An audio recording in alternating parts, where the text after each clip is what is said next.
Perhatikan kaidahnya. Allah tidak mungkin menguji seorang hamba di luar batas kemampuannya. Jadi kalau kita sedang punya ujian di rumah kah, pekerjaan kah, kehidupan sosial kah, sebesar apapun ujian itu, kata Allah, memang karena Anda yang sanggup. Kalau nggak sanggup nggak akan diuji. Di ujian itu berbanding lurus dengan kemampuan. Mustahil seorang hamba diuji di luar batas kemampuannya. Jadi kalau Anda sekarang pun sedang punya masalah sebesar apapun, kata Allah, memang cuma kamu yang sanggup, yang lain tidak. Maka jangan mengeluh. Jangan Anda katakan, ya Allah, why me? Kenapa saya? Kata Allah, why not? Memang kamu yang mampu, yang lain tidak. Nah, ketika Anda bisa menerima itu dengan sabar, baru datang kalimat kedua, wassalah. Kemudian datang tunaikan sholat dan mintakan solusi kepadaku lewat sholat. Ya, sedikit ya, lihat sini. Saya berikan sedikit uraian Al-Quran. Saya boleh menulis sini? Boleh ya? Ibu, maaf, agak jauh. Ibu kelihatan ini?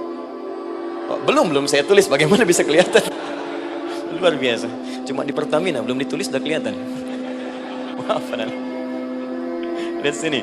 Wasta'inu. Baik, ya. Saya ingin sedikit sekali. Ini redaksi Quran itu indah sekali diksinya. Wasta'inu. Lihat sini. Kata Allah, jika Anda punya persoalan dalam hidup, maka mintakan solusi. Terima dulu masalahnya dengan sabar, karena kita dipercaya oleh Allah. Gini cara memahaminya, Allah aja percaya dengan kita, masa kita nggak percaya diri? Allah yakin dengan kita, kita mampu, masa kita nggak yakin? Terima dengan sabar, kemudian wassalah, mintakan solusinya lewat salat. Kata perintahnya dibuka dengan kalimat wasta'in. Kalau kita ingin rubah kata perintah ini, fi'il amr, ingin dirubah ke dalam bentuk permohonan, minta, maka rubah kalimatnya menjadi nasta'in. Lihat, nasta'in. Baik, wasta'inu, kata Allah, kalian punya persoalan, ayo minta solusi padaku. Terus kita pengen minta, ya Allah, kami ingin minta. Maka dalam bahasa Arab, kalau kita ingin merubah kalimat ini ke dalam bentuk permintaan, kita katakan nasta'in. Saya tanya pada Anda, pernah nggak dalam sholat kita mengucapkan kalimat nasta'in? Ada? Masih ingat? Baik, apa kalimatnya? Iyyaka na'budu wa iyyaka nasta'in. Perhatikan, iyyaka na'budu wa iyyaka nasta'in. Iyyaka na'budu, iyyaka, ya Allah, Engkau perintahkan aku untuk ibadah. Maka sekarang aku ibadah, sholat, hanya kepadamu saja. Kan kata Allah, kamu sholat. Terus kita katakan, iyyaka na'budu. Sekarang kami sholat, ya Allah. Nama lain sholat itu ibadah. Kalau kita ibadah, na'budu. Dari mana tahunya nama lain sholat ibadah? Quran surah ke-20 ayat ke-14. Fa'budni wa aqimis sholata li dzikri. Ibadah kepadaku, caranya sholat. Maka saat sholat kita katakan, iyyaka na'budu. Ya Allah, Engkau perintahkan aku untuk ibadah. Sekarang aku ibadah. Wa iyyaka nasta'in. Dan sekarang aku sedang punya persoalan, ya Allah. Aku punya masalah. Aku punya problem. Dan aku yakin hanya Engkau yang pasti akan menyelesaikannya. Ketika Anda mengatakan iyyaka nasta'in, perhatikan hadis qudsinya. Hadisnya qudsi. Ya. Al-Imam Al-Bukhari meriwayatkan, Imam Muslim meriwayatkan, An-Nasai meriwayatkan dari sahabat Abu Hurairah radhiyallahu taala anhu. Ada lagi yang dari sahabatnya Anas bin Malik. Perhatikan kalimatnya. Idza qala al-'abdu iyyaka na'budu wa iyyaka nasta'in, jika hambaku dalam salatnya benar membacanya, benar dari awal salatnya sampai dengan kalimat iyyaka na'budu wa iyyaka nasta'in, ya Allah, sekarang aku ibadah kepadamu dan sekarang aku punya persoalan. Aku mohonkan solusi darimu. Kata Allah, hadza baini wa baina 'abdi. Ini perjanjian antara aku dengan hambaku. Wali 'abdi. Hadisnya qudsi.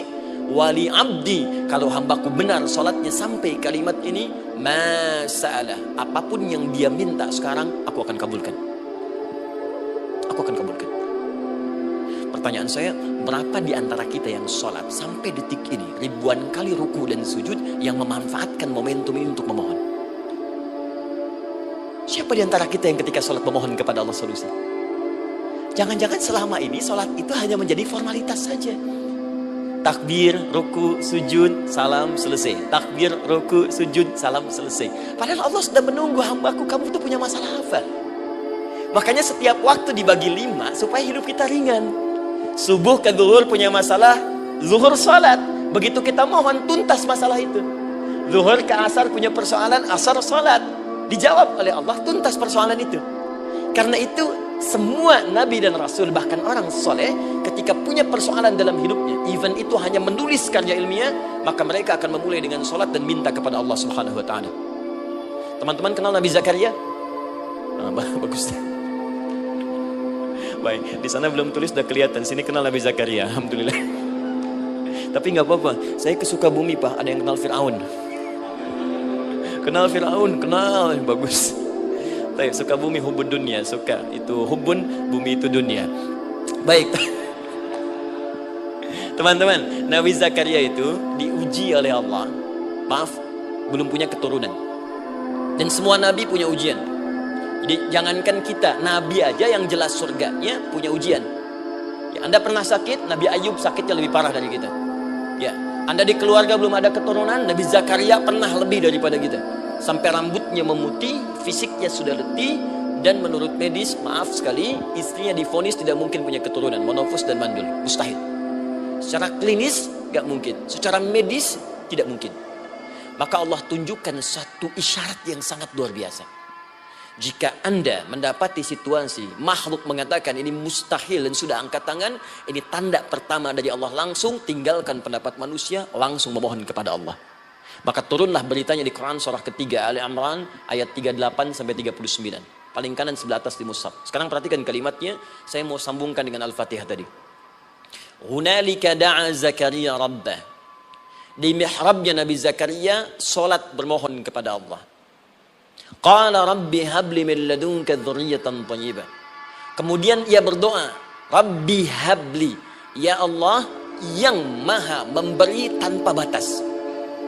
Ini adab pertama, kalau teman-teman mau berdoa, sebut nama Allah sesuai dengan hajat kebutuhan kita. Itu yang disebut dengan al-asma'ul husna. Di asma'ul husna itu bukan nama-nama indah yang sekedar dihafal, bukan. Tapi nama yang diberikan oleh Allah sesuai dengan kebutuhan hidup kita. Dalilnya Quran surah ke-17 ayat 110. Ya, paling kanan sebelah atas di mushaf, ke pertengahan. Ya, kata Allah, Qulid Allah. Jika Anda punya persoalan, sebut nama Allah. Allah Awir Rahman atau Ar-Rahman.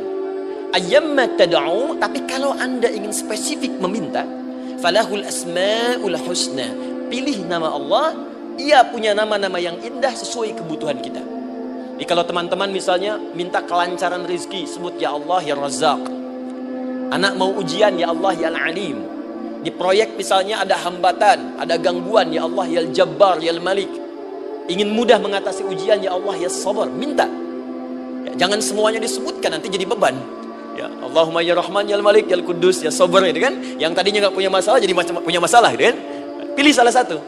Nah, jika Anda ingin memohon pada satu hal yang mustahil menurut manusia, maka minta dengan menyebut nama Allah yang memberi tanpa batas, mustahil di dalam